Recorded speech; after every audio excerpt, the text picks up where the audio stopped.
Mike's Daily Podcast. Episode 1603, 1603. I'm Mike Matthews, broadcasting from Café Anyway, located somewhere in Podcastro Valley, Mont, the last place on earth. Today is Friday here at Café Anyway, so whatever you're listening to the show, thank you. There's, no diamonds and silk on this show. I can't believe, what the hell? Mike's Daily Podcast.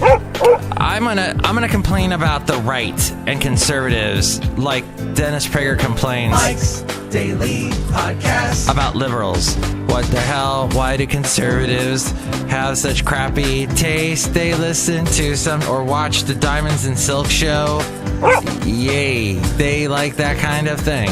But that's alright because we got a big world, lots of entertainment for you to choose from, and maybe you like Diamonds and Silk, who are pro-Trump and I guess get defended by senators. Mike's Daily Podcast. Correction, representatives, House of Representatives, Mark Zuckerberg had to defend that. Mike's Hey, you know what? Daily I don't know exactly what happened, Podcast. but Diamonds and Silk they got flagged for some reason. I don't know, they could have said something that bordered on terrorism, and they flagged it. They flagged a friend of mine because he kept posting pictures of him with beautiful ladies. Albeit these beautiful ladies were at a porn convention. I don't know what that means. Except that Stormy Daniels is all over the news lately. Hey, I had someone liked my show. And someone liked the picture, the podcast picture yesterday. Oh, my cousin did. That's good. On Facebook, speaking of which. And someone I know that I met long ago, last year, also liked because she's got dogs. And then a guy that is a head of a band in, I think, South Carolina. He also liked that's nice. 3 likes. That's all I need is 3 likes in my life. And these wonderful people that have walked in. Hello! Like that person. That sounded kind of like a bird. Like a bird sound. It was a bird. That's the word. So we'll say hi to the characters, but I think I got to do the podcast picture today. And here's today's podcast picture. I am so thankful it's Friday. This week seemed longer than usual.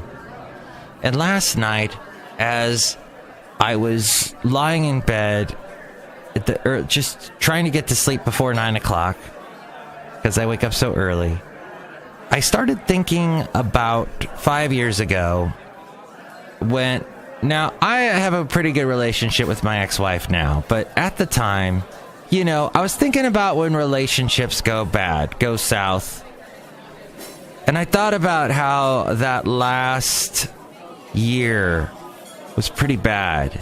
And not that there wasn't any verbal abuse. There was more of just communication, the lack of communication.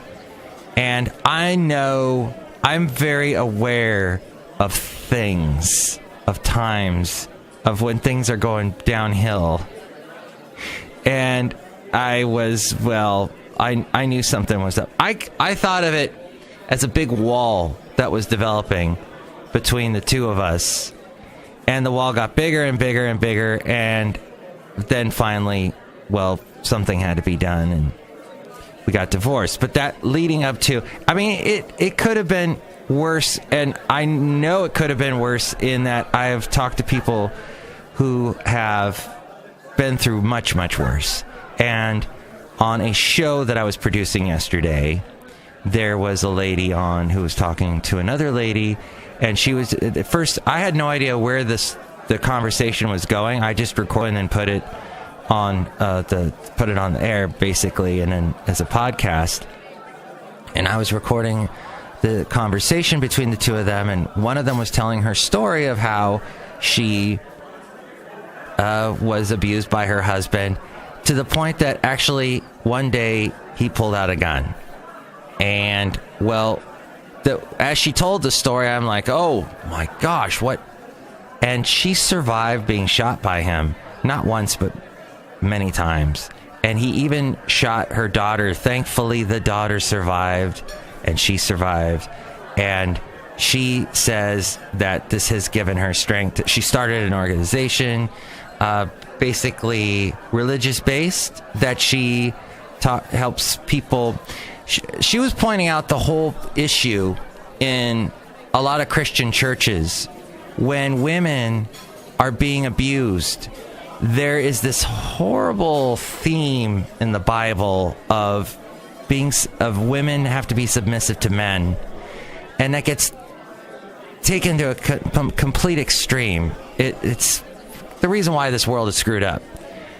So they have to. She and her organization. She's based in Atlanta, Georgia, and I don't have the name of it. It's the show is called Love Never Fails Radio.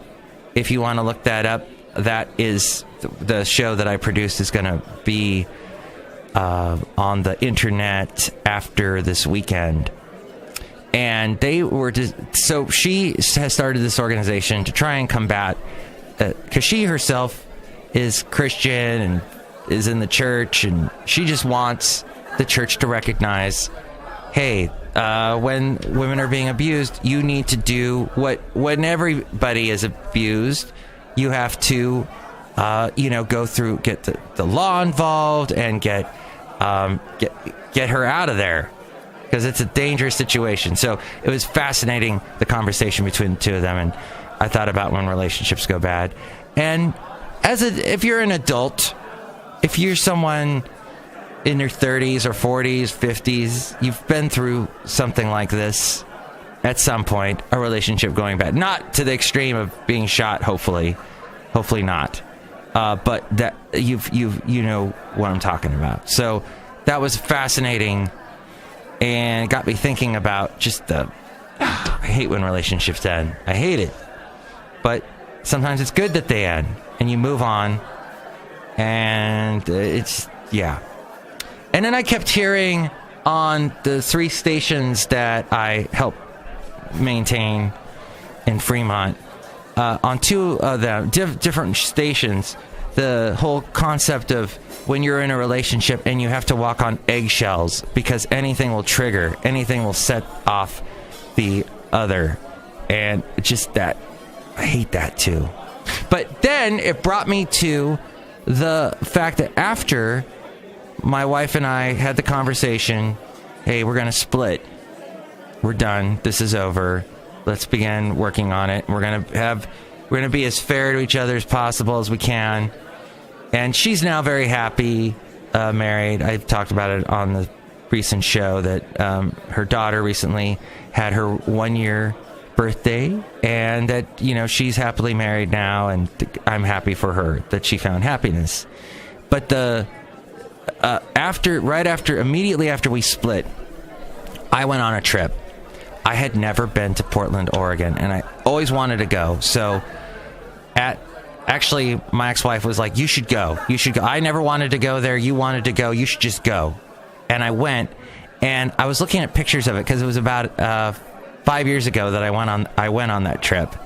And oh my gosh, I look at the pictures and I look at myself and I look so sad.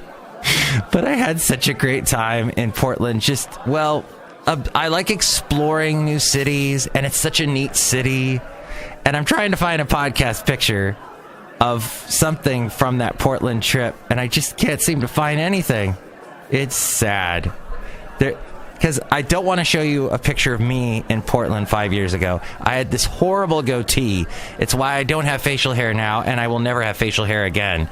This goatee was just ragged and fluffy, and I looked like I owned a Harley, and I looked just so sad with this goatee. And shortly after I came back from Portland, I shaved it off permanently. It's gone. I always shave it off. I always feel fantastic when I'm clean shaven. It's so wonderful. I hate facial hair now. But I will post a picture of this brewery called Amnesia. How about that? Or, I should post pictures somewhere of Mississippi. There's this the Mississippi district in, I'll post something from there. And I'll describe it in the podcast picture at Mike'sDailyPodcast.com. The other fun thing about visiting Mississippi, the Mississippi section of Portland, is I got to talk with the lead singer of the band Ages and Ages. Now, I've forgotten his name, but Ages and Ages, you can hear that interview at Mike'sDailyPodcast.com. In the A section, A through F or something? Yeah, and they're a good band. Kind of like Edward Sharp and the Magnetic Zeros, but they got some cool sounding tunes. So I think I'll post this picture. Yes, okay, this has got the bikes. And Portland's all about bikes. And so we'll have that. I forget the name of this place, but anyway, it's a neat little picture with all kinds of bright colors. You'll enjoy it at Mike'sDailyPodcast.com. When Mark Zuckerberg was being interrogated by the House of Representatives, it was much tougher than the senators.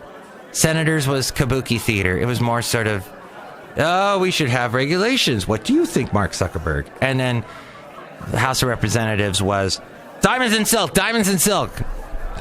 But there was an Alaskan, a senator from Alaska, who said to Mark Zuckerberg, the conditions that you have for use, your privacy rules suck. You need to go back and work on that. That was a great comment.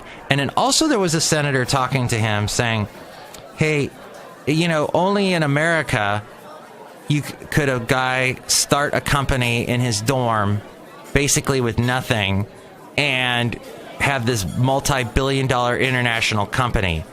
Is that true?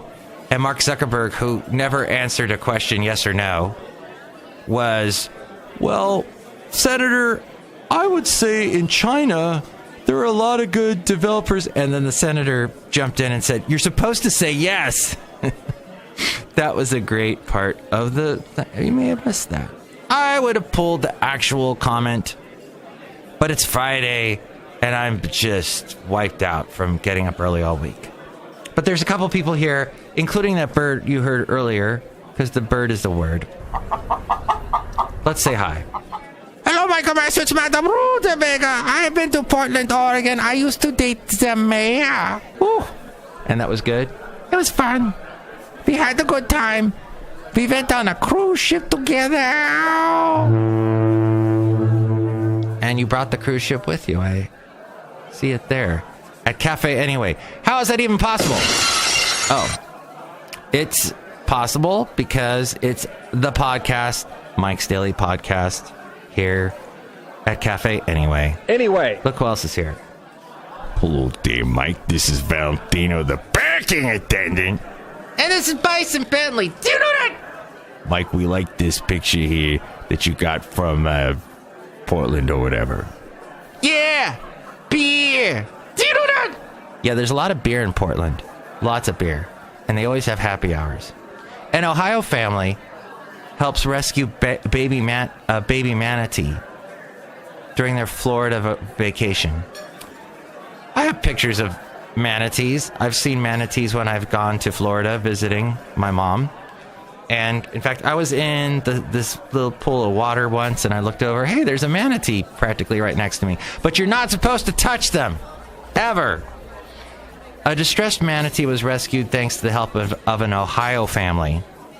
Florida Fish and Wildlife Conservative Commission said that the family was vacationing there when they spotted a lone little manatee in shallow water.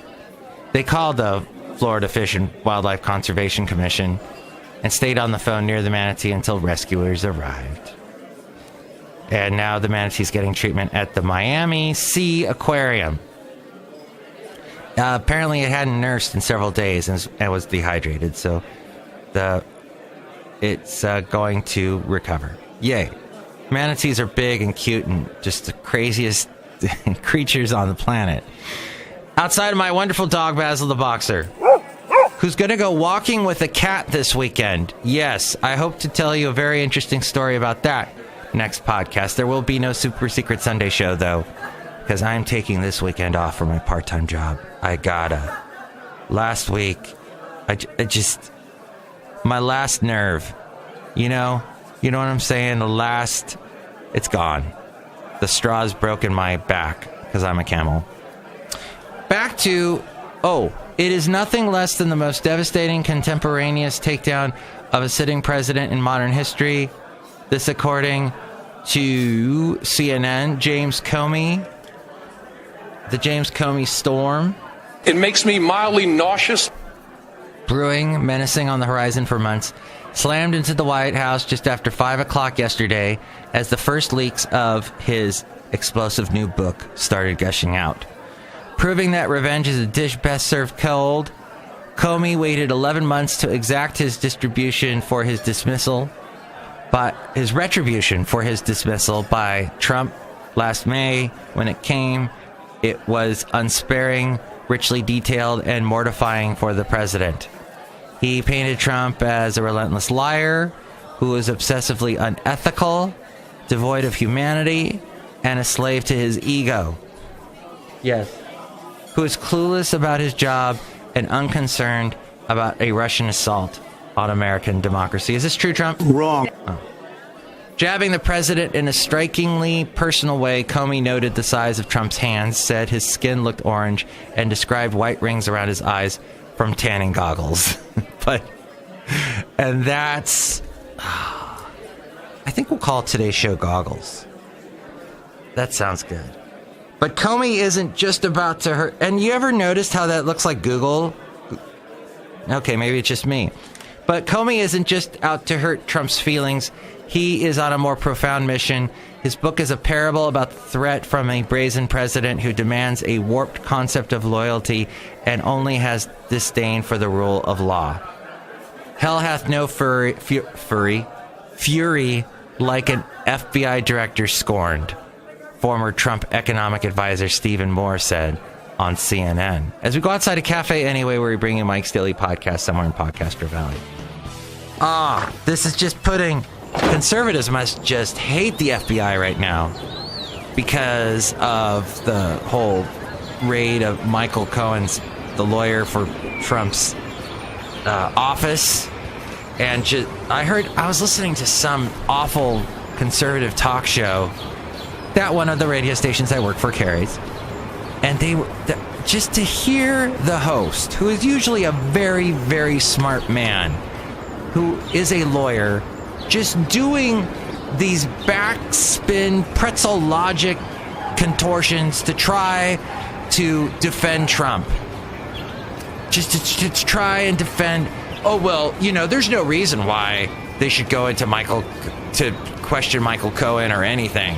There's nothing, Michael Cohen hasn't done anything wrong. And you're like, what? Have you not been alive for the past 2 weeks?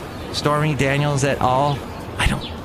They at least, if you have nothing to hide, then what are you worrying about? That should be the big phrase, right? And that could pertain to this lady here as well, that I can't find what I'm now back to being an activist citizen and part of the resistance. And to maybe 90% of the politicians, if you have nothing to hide, then you have nothing to fear. But anyway, Café Anyway, this has been an interesting show. I think that people, this is one last thing.